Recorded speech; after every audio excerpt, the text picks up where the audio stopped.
Channel 1 देख रहे आप और मैं हूं शिल्पा शर्मा। इस वक्त हम सुंजुआ के जालाबाद चौक में मौजूद थे, जहां पर सरकार की तरफ से नोटिस जारी किया गया है। यानी कि आप ये साफ तौर पर ये पीछे बिल्डिंग देख सकते हैं। ये बिल्डिंग ना यानी कि इस बिल्डिंग को छोड़ के जितना भी एरिया है, सुंजुआ का जितना भी एरिया है, सबको ये कहा गया है कि आपके घर जो है वो तोड़े जाएंगे। और लगभग आपको बताते चले कि 100 के करीब जेसीबी भी लाए गए हैं।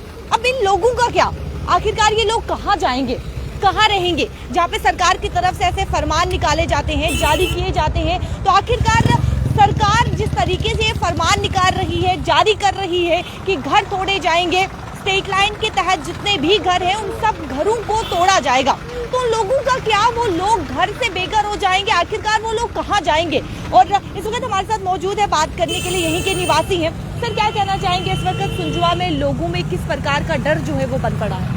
ऑफ कोर्स लोगों में खौफ और हिरासा का माहौल बना है लास्टली मोस्टली जब से ये एविक्शन का नोटिस आया है।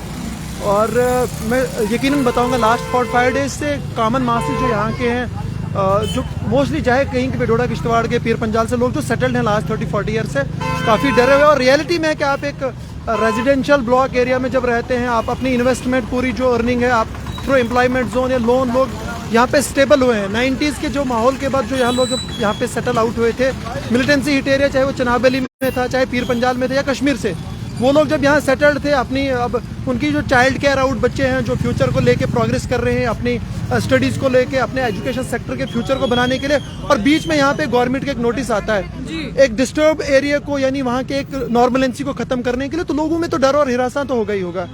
और रियलिटी के बेसिस पे अगर मैं आपको बताऊं कि यहीं पे नहीं स्टेट लैंड है, आप गांधीनगर को उठा के लीजिए, त्रिकोटा नगर को उठा के लीजिए, बख्शीनगर का नॉर्थ ईस्ट एरिया जो है वो भी स्टेट लैंड है, मगर गवर्नमेंट की पॉलिसीज के अंदर उस एरिया को विद टर्म एंड पॉलिसीज के साथ उसको रेगुलराइज किया गया। और यहाँ के लोगों ने विदहेल्ड फ्रॉम 2008 डिमांड की गवर्नमेंट से कि इसको यहाँ पे रेगुलराइज किया जाए। और लास्टली यहाँ पे सबसे बड़ी सुकून की बात ये थी लोगों के लिए, जब यहाँ पे म्यूनसिपैलिटी वार्ड बनाया गया 74 म्यूनसिपैलिटी, तो लोगों को लगा कि अगर म्यूनसिपैलिटी यहाँ पे ड्रेनेज परमिनेंट हुई, यहाँ पे मैग्नेटाइजेशन ऑफ रोड्स हुई, पीएचई और वाटर की स्कीम्स है, सरकार घर तो तोड़ रही है, लेकिन उन लोगों का क्या, लोग कहाँ जाएंगे?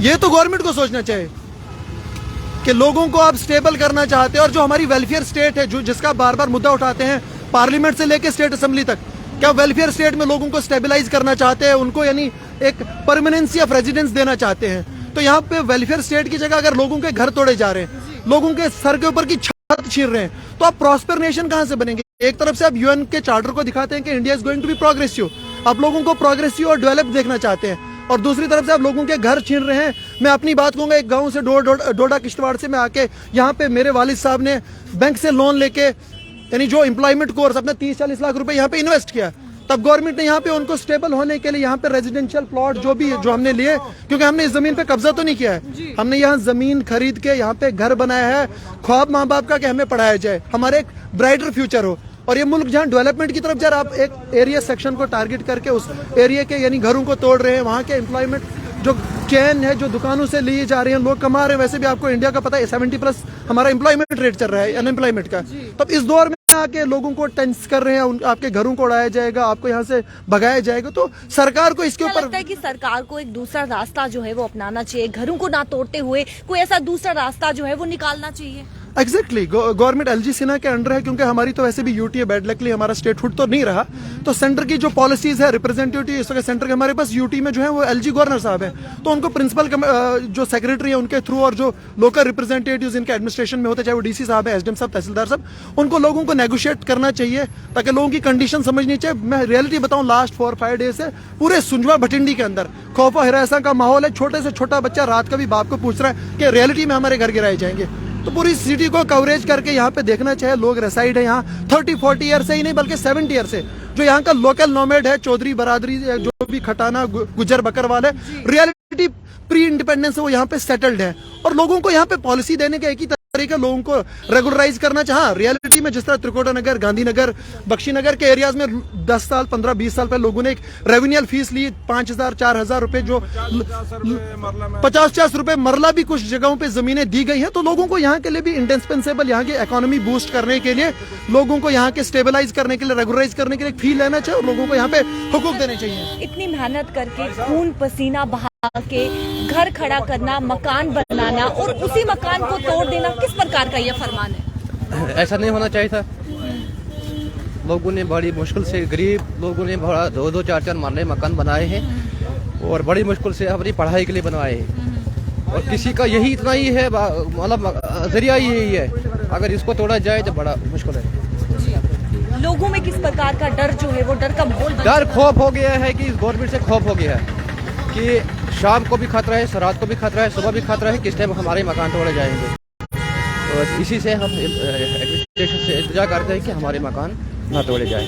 जी, ये बिल्डिंग आप देख रहे हैं, आपको ये बिल्डिंग दिखाना चाहेंगे। ये बिल्डिंग जो है वो पीडीपी लीडर राशिद मलिकी है और इनको भी नोटिस जो है वो आया है। और इसके अलावा जितना भी यहाँ पर यानी कि दुकान, जो भी यहाँ पर घर है, उन सबको नोटिस आ चुका है कि स्टेट लैंड के तहत जितनी भी घर है या फिर उन पर दुकानें हैं, उन सबको तोड़ा जाएगा। और लगभग आपको बताते चले कि 100 के करीब जेसीबी जो है वो भी घरों को तोड़ने के लिए, दुकानों को तोड़ने के लिए लाए गए हैं। आखिरकार ये किस प्रकार का फरमान है? यहाँ के लोगों का ये कहना है कि जिस तरीके से लोगों के मन में डर बन चुका है, एक डर का माहौल बन चुका है, जहाँ पर अब अपना बच्चा भी अपने पिताजी माताजी से पूछ रहा है कि आखिरकार क्या सच में हमारे घर को तोड़ा जाएगा? क्या जिस घर में हम रह रहे हैं, क्या उन घर से हमें बेघर किया जाएगा? आखिरकार हम जाएंगे कहाँ? सरकार आखिरकार किस प्रकार का ये फरमान जारी कर रही है, जहाँ पर ऐसे कई सारे आप देख सकते हैं दुकानें हैं, यहाँ पर जो लोग अपना रोजी रोटी कमाते हैं, काम करते हैं, दिन लगाते हैं, मेहनत करते हैं, खून पसीने से एक मकान जो है खड़ा किया जाता है, एक घर बनाया जाता है खून पसीने से। और आज उसी खून पसीने मेहनत को यहाँ पर सरकार जो है वो तोड़ रही है। जिस तरीके से लैंड एविक्शन का ये ऑर्डर जो है वो सामने आया है, कहीं ना कहीं लोगों के मन में अब ये डर जो है, डर का माहौल बन चुका है कि आखिरकार सरकार ये किस प्रकार का फरमान है। ये पूरा एरिया आप देख रहे हैं, सुंजवा का जितना भी एरिया है, फिलहाल हम जालाबाद चौक में मौजूद है, लेकिन सुंजवा जहाँ से शुरू होता है और जहाँ पर खत्म होता है, उन सबको यानी कि घर, दुकान, सबको यहाँ पर तोड़ा जाएगा। और आप ये लोग देख रहे हैं कि लोग जो है यहाँ पर एक डर का माहौल बन चुका है, लोगों के मन में एक डर जो है वो बन चुका है। और भी लोगों से बातचीत करने की कोशिश करेंगे। सर, क्या कहना चाहेंगे जिस तरीके से ये फरमान निकला है, लोगों के मन में डर माहौल पैदा हो चुका है, जहाँ पर बच्चे भी अपने पिताजी से पूछ रहे हैं कि क्या सच में हमारा घर खाली होगा? किस प्रकार का फरमान है?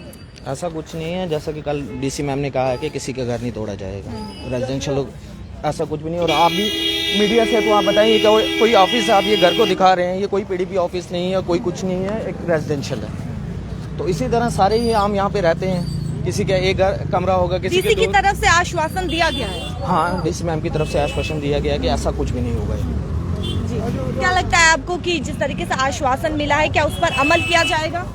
हमें तो पूरा यकीन है कि जैसे कि गवर्नमेंट है, गवर्नमेंट हमेशा लोगों को बसाने का काम करती है, ना कि उजाड़ने का। तो ऐसा हमें भी लगता है कि ये भी गवर्नमेंट ऐसा नहीं करेगी। डीसी की तरफ से आश्वासन तो दिया गया है, लेकिन आने वाले समय में ही देखने को मिलेगा कि इस आश्वासन पे, जितना ये आश्वासन दिया गया है, क्या इस पर काम होता है, क्या इसका नतीजा, जिस तरीके से इन लोगों को ये कहा तो गया है कि यहाँ पर घर जो है वो किसी के तोड़े नहीं जाएंगे, लेकिन क्या इस आश्वासन को बरकरार रखा जाएगा?